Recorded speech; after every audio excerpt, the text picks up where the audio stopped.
Les amis, bienvenue dans cette vidéo où nous découvrons aujourd'hui les mots qui rendent fou le pervers narcissique. Alors très simplement, tout ce qui va être de l'ordre du non, du arrête, du stop, de la négation, c'est-à-dire de la mise en place de limites entre vous et le pervers narcissique, va le rendre fou. Ce qui se passe, c'est que le pervers narcissique est une personne qui a besoin d'avoir un ascendant sur sa victime. Plus que ça, plus que cette simple domination, il a besoin, en quelque manière, de fusionner avec sa victime. Le pervers narcissique est quelqu'un qui est faible intérieurement. Son esprit n'est pas suffisamment autonome pour se considérer seul dans sa vie. Il a besoin de quelqu'un d'autre sur qui il va pouvoir s'appuyer.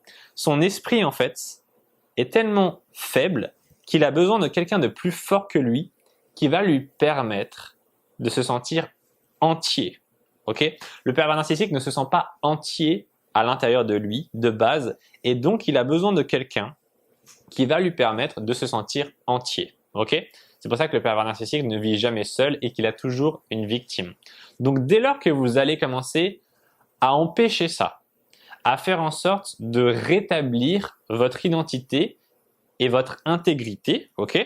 Dès lors que vous allez faire ça, vous allez rendre fou le pervers narcissique. Alors, on a aussi là-dedans une des raisons pour lesquelles le pervers narcissique est aussi agressif et vous diminue autant.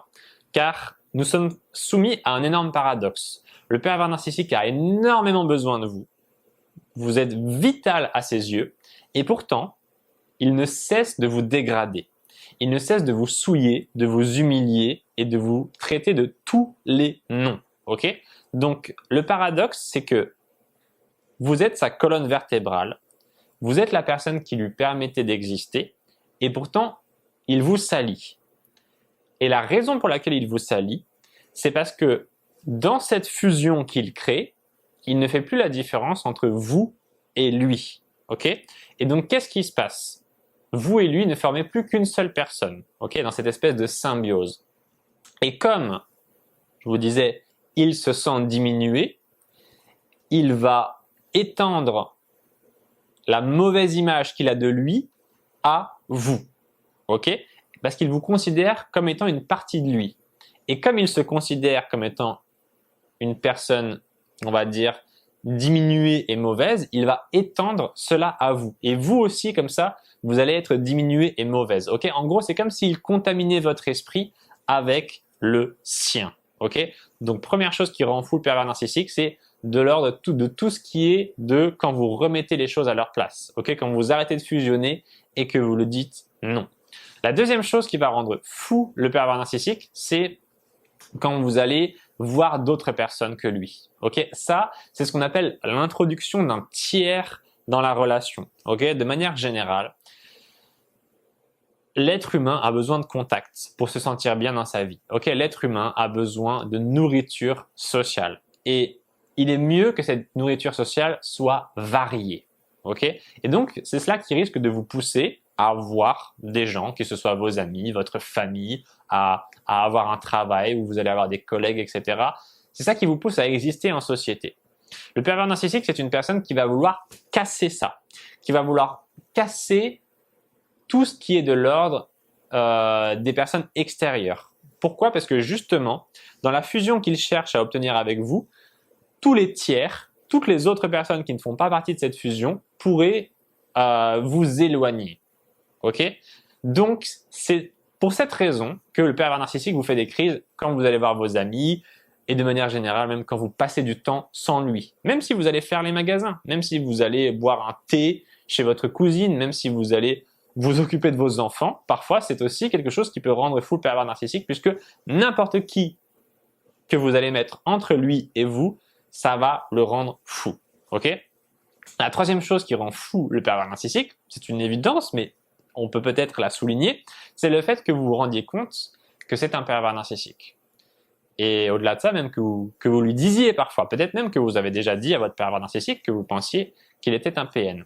Et pourquoi est-ce que ça le rend fou? Parce que le PN a un masque. Le PN a cette image qu'il va essayer de donner en société et il a besoin que l'on croie à cette image. Le pervers narcissique est une personne qui n'a pas confiance en lui et surtout qui s'est créé ce qu'on appelle un faux self, une fausse image de lui pour exister en société. Le problème, c'est que cette image, ce n'est pas à lui. Ok, il s'y est identifié. Il essaie de ne faire qu'un avec cette image qu'il crée, mais elle n'est pas lui. Ok, et donc, lorsque vous lui enlevez ce masque, lorsque vous lui rappelez qu'il n'est pas ce qu'il prétend être, mais qu'il est autre chose, eh bien, cela le rend complètement fou. Pourquoi? Parce que cette image qu'il s'est créée sert à le protéger. Ok, elle sert à le protéger, on peut dire de manière générale, du regard des autres. Ok, le pervers narcissique, c'est quelqu'un qui a extrêmement peur du regard des autres. Il en a d'un côté besoin pour exister parce qu'il est narcissique, mais de l'autre côté, il s'en protège énormément puisque évidemment, il ne fait pas l'unanimité. Le pervers narcissique n'est pas une star mondiale qui est adulée par les foules.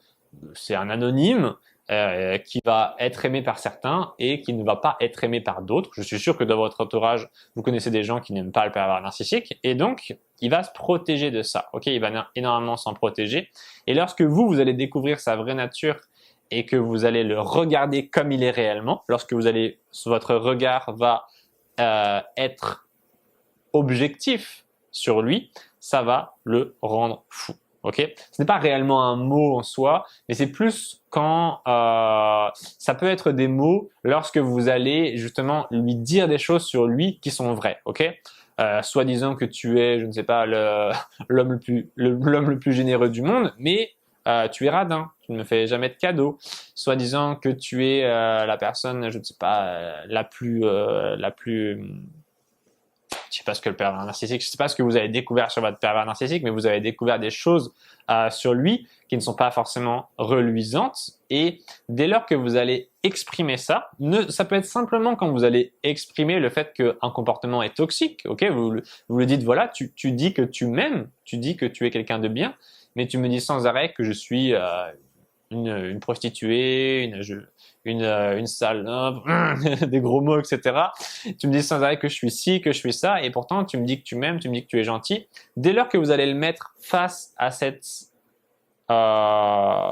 non-congruence, face à comment est-ce que ça s'appelle? Dès lors que vous allez le mettre face à ces paradoxes, ok, le pervers narcissique est quelqu'un qui est très paradoxal, vous allez le rendre fou. Ok, notre mot suivant qui rend fou le pervers narcissique, je pense que c'est pas un mot dans le sens mot M-O-T-S, c'est un mot M-A-U-X, ok, une douleur. La douleur qui rend fou le pervers narcissique, c'est de ne pas être aimé. Ok, le pervers narcissique est un enfant qui a un besoin d'amour et de reconnaissance énorme. C'est un adulte, je sais, mais à l'intérieur, c'est un enfant. Et quand il n'est pas aimé, surtout quand il ne se sent pas aimé, eh bien, il en souffre énormément et ça peut le rendre fou. Parce que cet amour qu'il va chercher auprès des autres, c'est pas juste quelque chose qui lui fait du bien, c'est pas juste une nourriture comme pour la plupart des personnes, c'est ce à travers quoi il existe. Ok? Pourquoi? Parce qu'il ne s'aime pas lui-même. Le pervers narcissique a un énorme problème, c'est qu'il ne s'aime pas lui-même pour la simple raison qu'il ne s'intéresse pas à lui-même, il ne s'intéresse pas à découvrir qui il est réellement.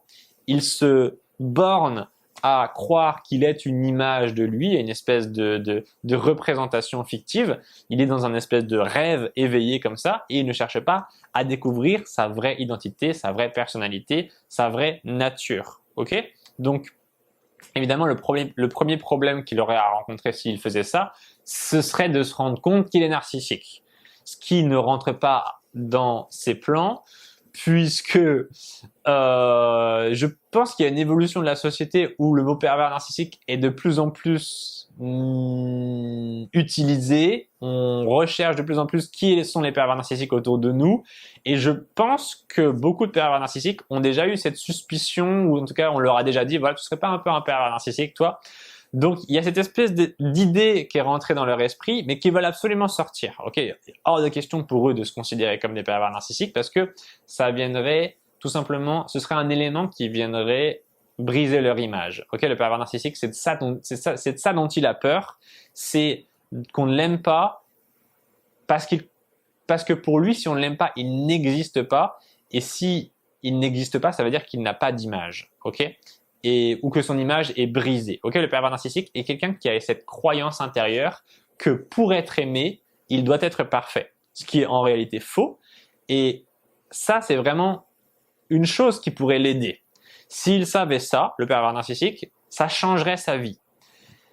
Mais avant d'accéder à ça, avant de se rendre compte qu'on puisse l'aimer pour ce qu'il est réellement, il lui faudrait passer par la case d'accepter qu'on puisse ne pas l'aimer et d'accepter qu'il n'est pas parfait en fait. Et ça, il ne le fait pas. S'il l'accepte, s'il s'en rendait compte, il pourrait aller jusque-là. Il pourrait aller jusqu'au fait de se dire, ok, mais en fait, c'est pas grave si je suis pas parfait, les gens m'aiment quand même. Il s'en rendrait compte, tout simplement, en fait, puisqu'il se rendrait compte qu'il n'est pas parfait, et il se rendrait compte que quand même, des gens l'aiment. Mais, comme il n'est pas capable d'aller par cette étape de se rendre compte qu'il n'est pas parfait, il n'ira pas jusqu'au bout. Ok, il restera bloqué dans une idée de, voilà, si jamais j'arrête d'être parfait, si jamais je ne suis pas le meilleur du monde, on ne m'aimera pas. Ok, donc il y a cette peur énorme pour le pervers narcissique de ne pas être aimé et ça lui fait énormément de douleur. Si vous voulez en savoir plus sur les pervers narcissiques, si vous doutez du fait que vous soyez victime d'un pervers narcissique ou non, je vous ai mis un test, j'ai créé un programme qui s'appelle le test scientifique en 30 points pour être sûr qu'on est victime d'un pervers narcissique. C'est un test que j'ai mis dans la description de la vidéo. Ok, c'est un programme que je vends. Alors, je ne le vends que 1 € pour que tout le monde puisse y accéder. Et c'est un programme vraiment beaucoup plus poussé que la plupart des tests que vous allez pouvoir trouver sur Internet qui sont relativement flous, ok, qui sont pas forcément terribles. C'est un test à l'issue duquel vous n'aurez plus aucun doute sur le fait que vous soyez victime d'un pervers narcissique ou non, pour différentes raisons. Déjà parce qu'il y a des barèmes, donc vous saurez exactement à quel pourcentage de perversion narcissique est-ce que vous avez à faire. Ensuite, vous aurez des détails beaucoup mieux expliqués que dans les tests. J'ai vu un test l'autre jour sur les pervers narcissiques. Un des critères, c'était est-ce que vous pensez tout le temps à cette personne? Ben écoutez, je pense qu'il y a beaucoup de gens qui pensent aux autres parfois toute la journée. Et voilà, c'est pas parce qu'on pense à quelqu'un toute la journée que cette personne est perverse narcissique. Donc il y a des critères qui sont un peu nuls dans les tests lambda. Je vous ai créé un test vraiment scientifique. C'est un test qui dure 1 heure, ok, donc qui est beaucoup plus poussé. Et à l'issue de cette heure, vous serez sûr à 100% d'être victime d'un pervers narcissique ou non. Vous aurez votre test, vous aurez votre diagnostic et vous ne douterez plus jamais de ce diagnostic. Ok, donc je vous l'ai mis dans la description de la vidéo, c'est en dessous sur YouTube, c'est au-dessus sur Facebook et puis je vous laisse sur l'écran de fin.